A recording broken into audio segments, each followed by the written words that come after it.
Exercise 1.2 इसका first question है right transpose of the following matrices. तो कुछ मैट्रिसेस हमें गिवन है और उनके ट्रांसपोज फाइंड करने हैं। तो फर्स्ट मैट्रिक्स जो हमें गिवन है वो है P, ठीक है। तो इसका ट्रांसपोज फाइंड करना है। ट्रांसपोज हम कैसे फाइंड करते हैं, हम सिंपली इस P को लिख लेंगे, इसके ऊपर स्मॉल t को लिख लेंगे। इसका मतलब है इसका ट्रांसपोज हम अभी फाइंड कर रहे हैं इक्वल्स टू, और फिर मैट्रिक्स बना लेंगे जिस तरह की ये है, ठीक है। तो ये हमने इस तरह लिख लिया। अब नेक्स्ट हम क्या करेंगे, नेक्स्ट इस तरह करेंगे कि जो हमारे पास रोज होती है ना उनको हम कॉलम्स में चेंज कर लेंगे, ठीक है। ये फर्स्ट रो है ना, तो यहाँ पे ये फर्स्ट कॉलम में कन्वर्ट हो जाएगा। तो यहाँ पे हम इसका फर्स्ट एलिमेंट लिखेंगे और फिर सेकंड एलिमेंट लिखेंगे। तो चलो लिखते हैं, इसका फर्स्ट एलिमेंट है 1 और सेकंड है 2। अब क्या करेंगे, अब नेक्स्ट स्टेप ये होगा कि सेकंड जो रो होता है वो सेकंड कॉलम में चेंज हो जाता है, कन्वर्ट हो जाता है। तो इसमें सेकंड रो का फर्स्ट एलिमेंट है 3 और सेकंड एलिमेंट है 1। तो हमारे पास P का ट्रांसपोज आ गया। P मैट्रिक्स जो था उसका ट्रांसपोज आ गया है, वो क्या है PT, जो कि है 1 3 2 1। मतलब कि रोज को हमने कॉलम्स में चेंज कर लिया। आप इस तरह भी कर सकते हैं कि कॉलम्स को रोज में चेंज कर लें, लेकिन ये आपकी मर्जी, आप जिस चीज़ को चेंज करना चाहें। एक को तो हमने करना ही है, तो मैंने रोज को चेंज कर लिया है कॉलम्स में। तो ये हमारे पास आंसर बन गया है, ट्रांसपोज आ गया है। क्वेश्चन नंबर 1 का पार्ट सेकंड भी उसी तरह है, ट्रांसपोज फाइंड करना है। इस बार जो हमें मैट्रिक्स गिवन है वो है Q, ठीक है। तो चलिए इसका भी ट्रांसपोज फाइंड करते हैं हम। अब तो Q का ट्रांसपोज फाइंड करना है, इसके ऊपर हम स्मॉल t लगाएंगे, इसका मतलब है हम ट्रांसपोज फाइंड कर रहे हैं। तो इसमें हम क्या करेंगे, रोज को कॉलम्स में चेंज करना है या कॉलम्स को रोज में चेंज करना है, ये आपकी मर्जी है। तो इस तरह करते हैं, फर्स्ट रो को फर्स्ट कॉलम में चेंज कर लेते हैं। तो फर्स्ट रो का फर्स्ट एलिमेंट L है, तो मैं यहाँ पे L लिख लेती हूँ, और सेकंड एलिमेंट M है, तो मैं यहाँ पे M लिख लेती हूँ। इसी तरह अब बारी है सेकंड रो की। सेकंड रो को मैं चेंज करूंगी, कन्वर्ट करूंगी सेकंड कॉलम में। तो चलो इसको लिख लेते हैं अब N एंड P। तो ये हमारे पास ट्रांसपोज आ चुका है Q का, जो कि है Q ट्रांसपोज, और वो मैट्रिक्स हमने यहाँ पे आंसर में लिख लिया है। थर्ड क्वेश्चन की तरफ हम आते हैं, थर्ड पार्ट की तरफ। तो इसका भी ट्रांसपोज फाइंड करना है। इस बार जो हमें मैट्रिक्स गिवन है वो है R। तो हम R का ट्रांसपोज जब फाइंड करेंगे तो हम RT लिखेंगे इक्वल्स टू। अच्छा, अब ट्रांसपोज इसका हम कैसे फाइंड करेंगे, इसमें तो एक ही एलिमेंट है, तो हम क्या करेंगे, एक एलिमेंट है लेकिन इसमें एक रो बन रही है, ठीक है। तो हम इसको एक ही कॉलम में लिख लेंगे, तो एज इट इज ये आ जाएगा, लेकिन रूल्स को हमने फॉलो करना है ताकि हमसे कोई गलती ना हो। तो ये हमारे पास R का ट्रांसपोज आ गया है। नेक्स्ट बारी है S की ट्रांसपोज फाइंड करने के लिए, क्योंकि S मैट्रिक्स गिवन है। तो चले S का ट्रांसपोज फाइंड करेंगे, तो हम यहाँ पे स्मॉल t इसके ऊपर लिखेंगे, इसके ऊपर, और फिर ट्रांसपोज लिखेंगे इसका कि इसका ट्रांसपोज क्या बनता है। तो चले स्टार्ट करते हैं इसको। यहाँ पे अगर हम देखें तो ये फर्स्ट रो है, इसको हम चेंज करेंगे फर्स्ट कॉलम में, ठीक है, कन्वर्ट कर लेंगे। तो ये -5 और 1 इस तरह आ जाएगा, ठीक है। अब बारी है सेकंड रो की। सेकंड रो है -2 1, इसको हम सेकंड कॉलम में चेंज करेंगे। तो यहाँ पे मैं लिख लूंगी -2 और 1। थर्ड, अब बारी है हमारे पास थर्ड रो की, जो कि कन्वर्ट होगा थर्ड कॉलम में। तो हम इसको यहाँ पे लिखेंगे -4 और 4। तो ये हमारे पास कन्वर्जन हो चुका। अच्छा, ये -4 नहीं है, ये 4 है, तो हम क्या करेंगे, 4 और 4 लिख लेंगे। तो ये हमारे पास S का ट्रांसपोज आ गया है, जिसको हम कैसे लिखते हैं, S और ट्रांसपोज ऊपर T लिख लेते हैं, ठीक है। फिफ्थ पार्ट P उसी तरह करना है जिस तरह हमने पहले पार्ट्स किए हैं। थोड़ा सा लग रहा है कि मुश्किल होगा, लेकिन इसमें कोई मुश्किल बात नहीं है। वही स्टेप्स फॉलो करने हैं जो हमने इससे पहले पार्ट्स में किए हैं, और आंसर उसी तरह इजीली आ जाएगा। तो चलें अब इसको सॉल्व करने की कोशिश करते हैं। फर्स्ट रो है, इसको हम चेंज करेंगे, कन्वर्ट करेंगे फर्स्ट कॉलम में। तो ये कुछ इस तरह आ जाएगा 6 7 8। अब बारी है सेकंड रो की। तो सेकंड रो को हम कन्वर्ट करेंगे सेकंड कॉलम में। तो चलिए इसको लिख लेते हैं 13 1 3। अब बारी है थर्ड रो की, जो कि है 2 4 5। अब इसको चेंज करना है, कन्वर्ट करना है किस चीज में, थर्ड कॉलम में, ठीक है, क्योंकि ये थर्ड रो है। तो ये बन जाएगा 2 4 5। तो हमारे पास टी का भी ट्रांसपोज आ गया है, जो कि है टी ट्रांसपोज। अब क्वेश्चन नंबर 2 की तरफ आते हैं। Which of the following matrices are transpose of each other. कुछ मैट्रिसेस, हमें 4 मैट्रिसेस गिवन है। एक मैट्रिक्स है ए, दूसरा मैट्रिक्स है सी, और एक है बी मैट्रिक्स, और एक है डी मैट्रिक्स। अब देखना है कि इनमें से कौन से मैट्रिक्स आप इसमें ट्रांसपोज बनते हैं एक दूसरे के। जो सबके ट्रांसपोज फाइंड कर लेंगे हम, और आंसर जो आएंगे उनको कंपेयर करेंगे, फिर कहेंगे कौन से ट्रांसपोज एक दूसरे के बनते हैं, ठीक है। तो पहले ए की बारी है, ए का ट्रांसपोज हम फाइंड करेंगे। तो चलिए ए की ट्रांसपोज फाइंड कर लेते हैं। यहाँ पे ए ट्रांसपोज यहाँ पे मैं लिख लेती हूँ, और ए ट्रांसपोज क्या होगा, रोज को कॉलम्स में डायरेक्टली चेंज करना है, ठीक है। तो अब हम ये क्या करेंगे, यहाँ पे ये फर्स्ट रो है और ये सेकंड रो है, तो ये इनसे फर्स्ट कॉलम और सेकंड कॉलम बन जाएगा, ठीक है। चलिए इनको लिख लेते हैं। A1 A2 आ जाएगा, फर्स्ट रो फर्स्ट कॉलम में चेंज हो गया है, और सेकंड रो जो है ना B1 B2 आ जाएगा, सेकंड रो जो है ना वो सेकंड कॉलम में कन्वर्ट हो गया है। ए ट्रांसपोज तो आ गया, और अब हम क्या करेंगे, अब हम बी ट्रांसपोज फाइंड करेंगे, ठीक है।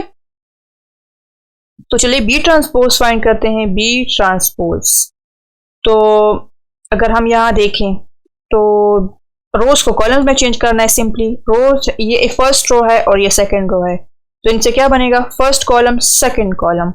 तो आ जाएगा A1 B1, और यहाँ पे आ जाएगा A2 B2। तो ये कन्वर्ट हो गया है, हमारे पास ट्रांसपोज आ गया है इसका, ठीक है। अब बारी है सी की, ठीक है। तो अब हम सी ट्रांसपोज फाइंड करेंगे, उसी तरह जिस तरह हमने ए ट्रांसपोज और बी ट्रांसपोज फाइंड किया है। तो चलें इसको अब फाइंड कर लेते हैं, सी ट्रांसपोज को। अब इसमें क्या करना होगा, इसमें फर्स्ट रो है तो इसको फर्स्ट कॉलम में यहाँ पे चेंज करेंगे, ठीक है।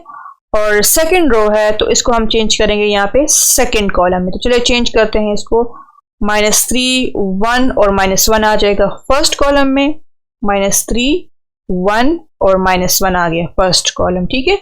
और सेकंड कॉलम में क्या आएगा, सेकंड रो, जो कि है 4 2 7। अब लास्ट में बारी है डी की, ठीक है। तो डी का हम ट्रांसपोज फाइंड करेंगे, तो इसको हम इस तरह लिखेंगे।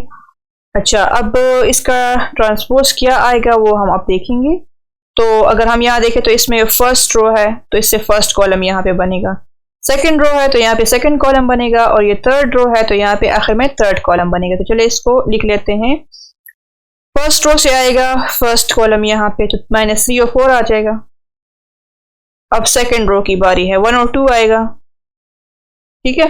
और अब थर्ड रो की बारी है, इससे आएगा -1 और 7 यहाँ पे, ठीक है। थर्ड कॉलम बन गया इससे। तो अब हम देखते हैं कौन कौन से आप इसमें एक दूसरे के ट्रांसपोज बनते हैं, क्योंकि क्वेश्चन क्या है, which of the following matrices are transpose of each other. तो अगर हम यहाँ पे देखें, अब यहाँ पे हमने देखना है ए ट्रांसपोज किस चीज के इक्वल है।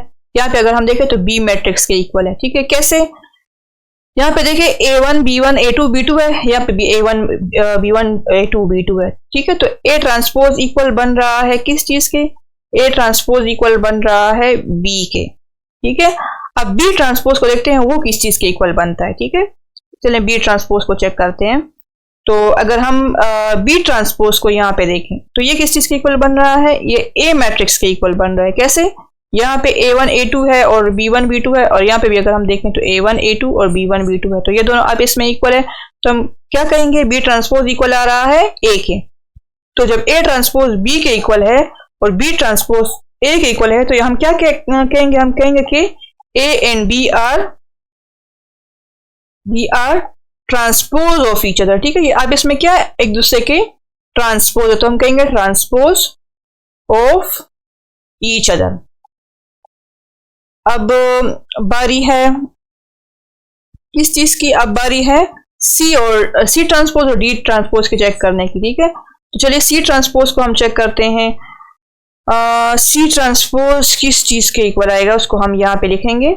सी ट्रांसपोज को अगर हम देखें तो ये किस चीज के इक्वल आता है, चलिए इसको देख लेते हैं। यहाँ पे अगर हम देखें तो सी ट्रांसपोज ये है, ये इक्वल आ रहा है हमारे पास डी मैट्रिक्स के, ठीक है। तो सी ट्रांसपोज डी मैट्रिक्स के इक्वल आ रहा है, तो हम लिखेंगे C transpose equal to D. अब बारी है किस चीज की, अब बारी है डी ट्रांसपोज की, ये किस चीज के इक्वल आता है। ये अगर हम देखें यहाँ पे तो ये सी मैट्रिक्स के इक्वल आ रहा है, ठीक है। तो जब डी ट्रांसपोज सी मैट्रिक्स के इक्वल आ रहा है तो हम क्या लिखेंगे, D transpose is equal to C. तो जब सी ट्रांसपोज डी के मैट्रिक्स के इक्वल है और डी ट्रांसपोज सी मैट्रिक्स के इक्वल है तो हम क्या कहेंगे कि आप इसमें क्या है, ट्रांसपोज ऑफ ईच अदर। तो हम कहेंगे C and D are transpose of each other, ठीक है। तो ये भी आप इसमें क्या है, ए और बी आप इसमें ट्रांसपोज है और सी और डी आप इसमें एक दूसरे के क्या बनते हैं, ट्रांसपोज बनते हैं। तो बस सिंपली यही फाइंड करना था कि कौन कौन से मैट्रिक्स आप इसमें एक दूसरे के ट्रांसपोज है। तो हमने फाइंड कर लिया है, ए मैट्रिक्स बी मैट्रिक्स का आप इसमें ट्रांसपोज है आप इसमें, और सी और डी मैट्रिक्स आप इसमें ट्रांसपोज है एक दूसरे के। थर्ड क्वेश्चन की तरफ आते हैं, which of the following matrices are symmetric.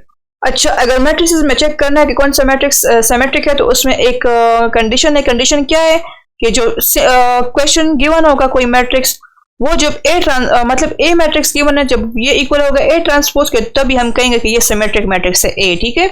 अगर सी मैट्रिक्स गिवन होगा तो ये अगर सी ट्रांसपोज के इक्वल होगा तब हम कहेंगे कि ये जो है ना हमारे पास सिमेट्रिक मैट्रिक्स है। तो सिंपली मतलब क्या हुआ, मतलब ये हुआ कि जो मैट्रिक्स हमें गिवन है उसका ट्रांसपोज भी वही आएगा जो ये मैट्रिक्स खुद है, तो तब हम कहेंगे कि ये मैट्रिक्स सिमेट्रिक है। तो चलिए देखते हैं कि ए मैट्रिक्स सिमेट्रिक है या नहीं। तो सिमेट्रिक फाइंड करने से मतलब सिमेट्रिक हम देखेंगे कि ये है या नहीं। तो उससे पहले हम क्या करेंगे, इसका ट्रांसपोज फाइंड करेंगे सबसे पहले, ठीक है। तो हम ए का ट्रांसपोज फाइंड करेंगे, इसलिए मैं इसके ऊपर क्या लिख रही हूँ, ए ट्रांसपोज, मतलब कि ए टी। ट्रांसपोज फाइंड करने का वही मेथड है जो मैंने इससे पहले क्वेश्चन में बताया हुआ है आप लोगों को।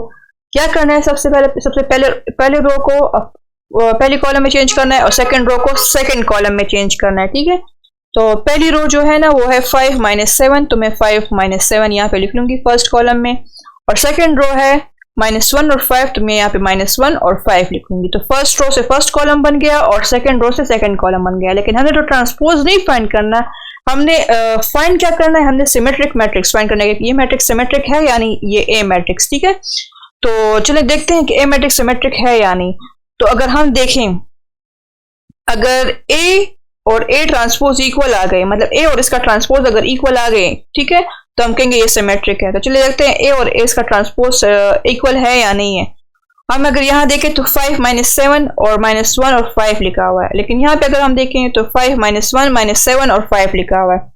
तो इसका मतलब क्या हुआ, ये दोनों आप इसमें इक्वल नहीं बन रहे। तो हम यहाँ क्या लिखेंगे, हम यहाँ लिखेंगे A is not equal to A transpose, मतलब कि ए और ए ट्रांसपोज आप इसमें इक्वल नहीं है। यहाँ पे -7 है तो यहाँ पे -1 है, यहाँ पे -1 है तो यहाँ पे -7, तो ये इक्वल नहीं बन रहे। तो हम क्या लिखेंगे, ये आप इसमें इक्वल नहीं है, तो हम कहेंगे आखिर में क्या, हम कहेंगे कि A is not a symmetric matrix. Symmetric matrix क्यों नहीं है, क्योंकि ए का ट्रांसपोज जो है ना वो ए के इक्वल नहीं है। तो हम कहेंगे A is not a symmetric matrix, ठीक है। अब बारी है सेकंड पार्ट की, तो चलते हैं सेकंड पार्ट की तरफ। बी है, बी मैट्रिक्स गिवन है, अब देखना है कि ये सिमेट्रिक है या नहीं है। तो अब इसका हम ट्रांसपोज फाइंड करेंगे और फिर देखेंगे बी और इसका ट्रांसपोज जो है ना इक्वल है या नहीं। तो यहाँ पे ये फर्स्ट रो है, ये फर्स्ट कॉलम में कन्वर्ट हो जाएगा। तो चलिए इसको लिखते हैं पहले, -1 2 यहाँ पे आ जाएगा। सेकंड रो है, इसको हम कन्वर्ट करेंगे सेकंड कॉलम में, तो इससे आएगा 2 और 3। अब देखते हैं बी और उसका ट्रांसपोज इक्वल है या नहीं। तो अगर हम यहाँ पे और से देखें तो -1 2 है, यहाँ पे भी -1 2 है, यहाँ पे 2 3 है और यहाँ पे भी 2 3 है, ये आप इसमें इक्वल बन रहे हैं। तो हम इसको कैसे लिखेंगे, हम लिखेंगे B equals to B transpose. तो जब बी और बी ट्रांसपोज आप इसमें इक्वल है तो हम क्या कहेंगे, B is a symmetric matrix. Symmetric matrix ये क्यों है, क्योंकि जो हमारे पास मैट्रिक्स गिवन था बी, उसका जो है ना ट्रांसपोज उसके इक्वल बन रहा है। तो हम लिखेंगे B is a symmetric matrix, ठीक है, क्योंकि बी और इसका ट्रांसपोज जब इसका हमने मैट्रिसेस देखे इनके, ठीक है, तो ये आप इसमें इक्वल बन रहे हैं, तो हम कहेंगे ये सिमेट्रिक मैट्रिक्स है। थर्ड पार्ट की तरफ आते हैं, सी पार्ट, ठीक है। तो अब सी का ट्रांसपोज पहले फाइंड करते हैं, देखते हैं कि सी और सी ट्रांसपोज आप इसमें इक्वल बनते हैं या नहीं बनते। अगर इक्वल बनते हैं तो मतलब ये सिमेट्रिक मैट्रिक्स है, अगर नहीं बनते तो मतलब क्या है, ये सिमेट्रिक मैट्रिक्स नहीं है। तो फर्स्ट रो को चेंज करेंगे फर्स्ट कॉलम में, चलिए कन्वर्ट कर लेते हैं इसको फर्स्ट कॉलम में, 3 और 4। अब सेकंड रो है, इसको हम लिखेंगे सेकंड कॉलम में, तो चलिए इसको लिख लेते हैं 5 और 6।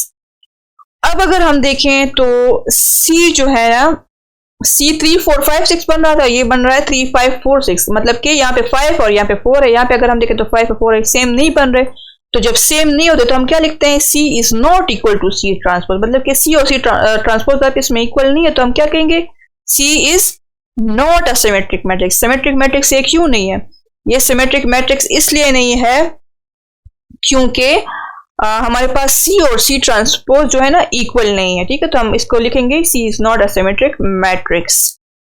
तो बस सिर्फ इसमें यही करना है, मतलब जो मैट्रिक्स गिवन होगा उसका ट्रांसपोज फाइंड करना है, फिर देखते हैं दोनों इक्वल है आप इसमें कि नहीं इक्वल। नहीं इक्वल तो हम नॉट लिखेंगे, नॉट इक्वल टू, ठीक है। और फिर क्या लिखेंगे, C is not a symmetric matrix, क्योंकि दोनों इक्वल नहीं है आप इसमें। लास्ट पार्ट अगर इस क्वेश्चन में हम देखें तो वो है डी मैट्रिक्स। अब देखना है कि ये मैट्रिक्स सिमेट्रिक है या नहीं। तो सबसे पहले काम क्या करना होता है, उस जो मैट्रिक्स गिवन होता है उसका ट्रांसपोज फाइंड करना होता है। तो हम डी मैट्रिक्स का ट्रांसपोज फाइंड करेंगे क्योंकि हमें डी मैट्रिक्स गिवन है। तो इसमें अगर हम देखें तो ये फर्स्ट रो है जो कि चेंज हो जाएगा फर्स्ट कॉलम, इसको हम फर्स्ट कॉलम में लिखेंगे 1 2 3। अब अगर हम सेकंड रो को देखें तो वो है 4 5 6, जिसको हम इधर लिखेंगे सेकंड कॉलम में 4 5 और 6। अब अगर हम देखें तो डी मैट्रिक्स जो है ना 1 2 3 इस तरह बन रहा है, 4 5 6 इस तरह बन रहा है। अगर इसको हम डी ट्रांसपोज अगर इसका हम देखें तो 1 4 2 5 3 6 बन रहा है, मतलब कि दोनों इक्वल नहीं आ रहे। तो जब दोनों इक्वल ना हो तो हम क्या लिखेंगे, D is not equal to D transpose. तो जब डी और डी ट्रांसपोज इक्वल नहीं है तो बस डी हमारे पास हम लिख लेंगे D is not a symmetric matrix. Symmetric matrix ये क्यों नहीं है, क्योंकि डी का जो हमने ट्रांसपोज फाइंड किया है वो क्या है, वो हमारे पास डी के इक्वल नहीं है। तो इसलिए हम कहेंगे कि हमारे पास डी सिमेट्रिक मैट्रिक्स नहीं है। क्वेश्चन नंबर 4 की तरफ अगर हम आए तो उसमें क्या चीज मांगी हुई है, which of the following matrices are skew symmetric. पहले सिमेट्रिक देखना था, आप स्क्यू सिमेट्रिक हम देखेंगे, ठीक है। तो उसमें थोड़ी से एक स्टेप या 2 स्टेप्स एक्स्ट्रा है। तो अगर आप लोगों को सिमेट्रिक मैट्रिक्स की समझ आई हो तो ये क्वेश्चन करना आप इजी है आप लोगों के लिए। इसमें भी अगर हम देखें तो इसको जनरली पहले समझ लेते हैं। हमारे पास कोई मैट्रिक्स है ना, इसका नाम ए है, कोई मतलब इसका नाम कोई और भी हो सकता है, ठीक है। तो जो मैट्रिक्स गिवन है हमारे पास, जो इसका नाम है वो हम यहाँ पे लिख लेते हैं, जब ये इक्वल होगा -a ट्रांसपोज के, ठीक है।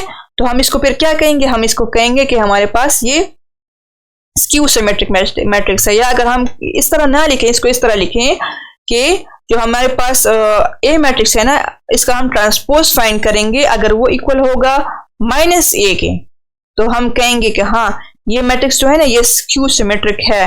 अगर -a के इक्वल ना हुआ जो ट्रांसपोज हम फाइंड करेंगे तो फिर हम कहेंगे कि ये स्क्यू सिमेट्रिक मैट्रिक्स नहीं है।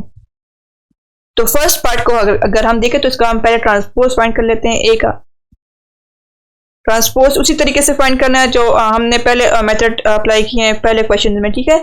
फर्स्ट रो है तो ये कन्वर्ट हो जाएगा फर्स्ट कॉलम में और सेकंड रो को हम सेकंड कॉलम में लिख लेंगे। तो चलिए इनको लिख लेते हैं 0 4 -4 और 0। नेक्स्ट स्टेप क्या होगा, नेक्स्ट स्टेप ये हमने कर लिया, लेकिन अब यहाँ पे नहीं देखना कि ए और ए ट्रांसपोज इक्वल है कि नहीं, वो तो हमने सिमेट्रिक में देखना होता है। अब हम स्क्यू सिमेट्रिक कर रहे हैं, तो स्क्यू सिमेट्रिक में हमारे पास हम क्या करते हैं, यहाँ पे माइनस साइन की जरूरत होती है तो माइनस हम कॉमन ले लेते हैं, ठीक है। तो हम माइनस इसमें अब कॉमन लेंगे तो हम इस तरह करेंगे कि -5 लिख लेंगे ब्रैकेट के, और जो अंदर सारे साइन होते हैं ना वो चेंज हो जाते हैं। 0 के साथ कोई साइन नहीं होता, इसका मतलब है 0 तो एज इट इज आ जाएंगे दोनों, ठीक है। अब ये माइनस साइन है तो ये प्लस बन जाएगा, +4 बन जाएगा, इसको हम 4 भी लिख सकते हैं, ठीक है। जब प्लस में कन्वर्ट हो जाए तो फिर प्लस साइन लिखना जरूरी नहीं होता। यहाँ पे अगर हम देखें तो यहाँ पे कोई साइन नहीं था, इसका मतलब ये प्लस था। तो अब ये किस चीज में कन्वर्ट हो जाएगा, ये माइनस पे कन्वर्ट हो जाएगा, ठीक है। क्योंकि जब माइनस को हम कॉमन लेते हैं तो अंदर सारे साइंस चेंज हो जाते हैं अलावा 0 के, क्योंकि 0 जो है ना 0 के साथ कोई साइन नहीं होता। तो हमने सारे साइन चेंज कर लिए हैं। यहाँ पे कुछ नहीं था तो यहाँ पे प्लस था, ये माइनस में हमने कन्वर्ट कर लिया है, और यहाँ पे माइनस था तो हमने इसको प्लस में कन्वर्ट कर लिया। तो प्लस अगर हो तो फिर हम साइन ना भी लिखे तो इसका मतलब प्लस ही होता है। तो अगर अब हम देखें तो ये तो ए ट्रांसपोज इस चीज के इक्वल आ गया, माइनस साइन हमने कॉमन ले लिया।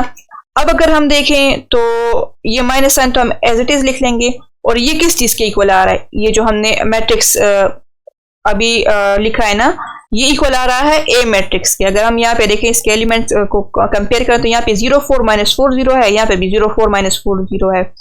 तो जब ये ए मैट्रिक्स के इक्वल आ रहा है तो इसकी जगह मैं ए लिख सकती हूँ, ठीक है, क्योंकि ये ए के इक्वल है। तो यहाँ पे मैं इसकी जगह क्या लिख लेती हूँ, ए लिख लेती हूँ, और यहाँ पे ए ट्रांसपोज तो पहले से मौजूद है। तो देखिए ए ट्रांसपोज माइनस ए के इक्वल आ गया। तो जब ए ट्रांसपोज माइनस ए के इक्वल आ जाए तो वो मैट्रिक्स क्या होता है, स्क्यू सिमेट्रिक होता है। तो हम लिखेंगे A is a skew symmetric matrix, सही है। तो हम लिखेंगे ए स्क्यू सिमेट्रिक मैट्रिक्स। क्यों ये स्क्यू सिमेट्रिक मैट्रिक्स है, क्योंकि इसमें जो है ना, हमने पहले क्या किया, हमने पहले ये किया कि ट्रांसपोज फाइंड किया है, फिर माइनस साइन कॉमन लिया। माइनस साइन कॉमन जब हम लेते हैं तो अंदर सारे साइन चेंज करते हैं, और फिर जो ये मैट्रिक्स हमारे पास आ गया था ये क्वेश्चन के इक्वल था, मतलब कि ए मैट्रिक्स के इक्वल था। तो इसकी जगह मैंने ए लिख लिया। तो हमारे पास तो स्क्यू सिमेट्रिक वाली कंडीशन आ गई। वो क्या थी कि हमारे पास जो कोई मैट्रिक्स गिवन होता है तो जब उसका ट्रांसपोज हम लेते हैं तो वो माइनस ए के, मतलब कि उस मैट्रिक्स की माइनस, उसके साथ माइनस लगा लेते हैं, उसके इक्वल होता है। तो जब वो इक्वल हो जाए तो फिर हम उस मैट्रिक्स को क्या कहते हैं, हम उस मैट्रिक्स को कहते हैं स्क्यू सिमेट्रिक मैट्रिक्स। तो हमारे पास ए मैट्रिक्स जो गिवन था वो हमारे पास क्या है, वो है स्क्यू सिमेट्रिक मैट्रिक्स, क्योंकि इसका ट्रांसपोज माइनस ए के इक्वल आ गया है। सेकंड पार्ट की तरफ आते हैं। अब इसका भी हम ट्रांसपोज सबसे पहले फाइंड करेंगे। तो चलिए ट्रांसपोज फाइंड कर लेते हैं बी का ट्रांसपोज फाइंड करेंगे उसी मेथड से जिस तरह हमने पहले क्वेश्चंस में किया है। रोज को हम कन्वर्ट करेंगे कॉलम में, ये फर्स्ट रो सेकंड रो, तो ये फर्स्ट कॉलम सेकंड कॉलम में यहाँ पे आ जाएंगे। चलिए इनको लिख लेते हैं 0 -5 और 5 एंड 0। नेक्स्ट क्या करेंगे, नेक्स्ट स्टेप ये होगा कि हम यहाँ से माइनस साइन कॉमन लेंगे, क्योंकि स्क्यू सिमेट्रिक वाला क्वेश्चन है। अगर सिमेट्रिक वाला होता तो फिर हम इन दोनों में देखते कि इनके साइन ये दोनों मैट्रिसेस इक्वल हैं या नहीं है। लेकिन अगर हम यहाँ देखें तो यहाँ पे तो मैट्रिसेस इक्वल नहीं देखते, क्योंकि ये स्क्यू सिमेट्रिक मैट्रिक्स वाला सवाल है। तो इसमें हमने माइनस साइन कॉमन लेना होता है। माइनस साइन हम यहाँ पे कॉमन ले लेंगे, ठीक है, बाहर निकाल लेंगे। और यहाँ पे क्या करेंगे, यहाँ पे 0 0 तो एज इट इज आ जाएंगे, क्योंकि 0 के साथ कोई साइन नहीं होता। और यहाँ पे अगर हम देखें तो यहाँ पे कोई साइन नहीं, इसका मतलब यहाँ पे प्लस साइन है। तो जब हम यहाँ पे इसको लिखेंगे तो माइनस लिखेंगे, क्योंकि हम साइन चेंज करें। क्यों करें, क्योंकि यहाँ पे मैंने माइनस कॉमन लिया है। यहाँ पे अगर हम देखें तो ये -5 है, तो इससे 5 बन जाएगा। क्यों 5 या +5, ठीक है। क्यों +5 बनेगा, क्योंकि हमारे पास साइन हम चेंज कर रहे हैं। क्यों चेंज करें, क्योंकि हमने माइनस साइन कॉमन लिया है। अगर +5 आप लोग ना लिखना चाहे तो आप डायरेक्टली 5 लिख सकते हैं, इसका मतलब भी +5 होता है। तो बी ट्रांसपोज इसके इक्वल आ गया है। अब अगर हम देखें तो ये मैट्रिक्स जो है 0 -5 5 0 ये क्वेश्चन के इक्वल है कि नहीं, 0 -5 5 0 ये बी मैट्रिक्स के इक्वल बन रहा है। तो जब ये बी मैट्रिक्स के इक्वल बन रहा है तो इसकी जगह मैं बी लिख सकती हूँ, लेकिन माइनस साइन लिखना आप लोगों ने नहीं भूलना। माइनस साइन मैंने लिख लिया है और ये मैट्रिक्स बन रहा है बी मैट्रिक्स के इक्वल, ठीक है, इस मैट्रिक्स के इक्वल। तो इसकी जगह मैं बी लिख लेती हूँ। तो चलो मैंने यहाँ पे बी लिख लिया, यहाँ पे बी ट्रांसपोज था। तो जब बी ट्रांसपोज इक्वल आ गया है -b के, तो हमारे पास क्या है, हमारे पास बी जो है ना, ये हमारे पास है skew symmetric matrix. Skew symmetric matrix है ये, क्योंकि हमने कंडीशन पढ़ी थी कि जब क्वेश्चन में हम मतलब क्वेश्चन में कोई मैट्रिक्स गिवन होता है और वो हमारे पास उसका हम ट्रांसपोज लेते हैं और वो इक्वल आता है उसी मैट्रिक्स के, लेकिन साथ में माइनस साइन लगा होता है। मतलब कि क्वेश्चन के इक्वल आ गया लेकिन माइनस साइन लगा हुआ है, तो इसका मतलब है ये स्क्यू सिमेट्रिक मैट्रिक्स होता है, ठीक है। क्वेश्चन नंबर 3 की तरफ आते हैं। अब सी मैट्रिक्स गिवन है, इसका ट्रांसपोज डायरेक्टली हम फाइंड कर लेते हैं सी मैट्रिक्स का। चलें इसका मैट्रिक्स हम इसका ट्रांसपोज यहाँ पे लिख लेते हैं। रोज को हमने कन्वर्ट करना है कॉलम्स में, ठीक है।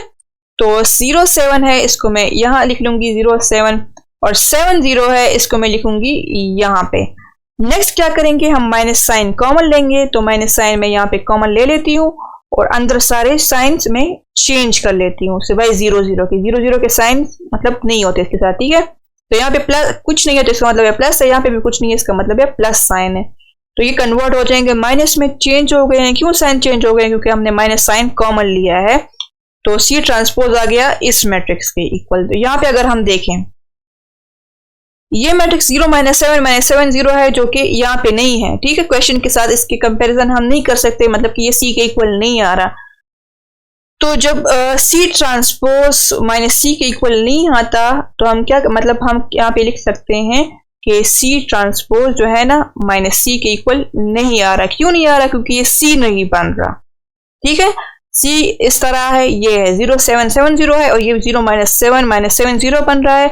मतलब कि सी ट्रांसपोज सी के इक्वल -c के इक्वल नहीं आ रहा। तो हम क्या कहेंगे, हम कहेंगे कि C is not a skew symmetric matrix. क्यों? C is not a skew symmetric matrix. ये skew symmetric matrix क्यों नहीं है? क्योंकि C ट्रांसपोज जो है ना वो हमारे पास माइनस C के इक्वल नहीं आया।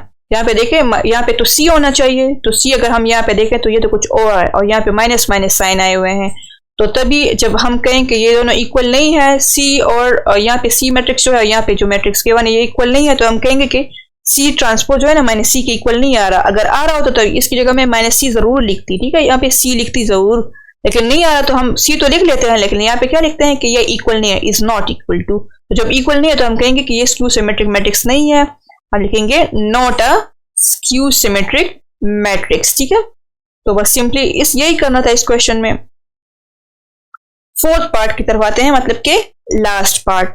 वही मेथड है, वही तरीका है, बस सिर्फ मैट्रिक्स अलग गिवन है। तो पहले क्या करेंगे हम, पहले वही काम करना है जो हमने इससे पहले क्वेश्चन में किया है, ट्रांसपोज सिंपली फाइंड करना है डायरेक्टली। तो चलें इसका ट्रांसपोज पहले देख लेते हैं।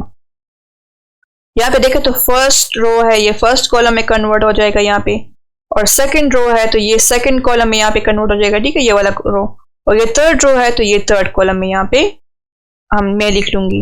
तो फर्स्ट रो में मैं फर्स्ट कॉलम में लिख रही हूँ, और सेकंड रो में यहाँ पे सेकंड कॉलम में लिखूंगी, और थर्ड रो जो है ना मैं थर्ड कॉलम में लिखूंगी, ठीक है।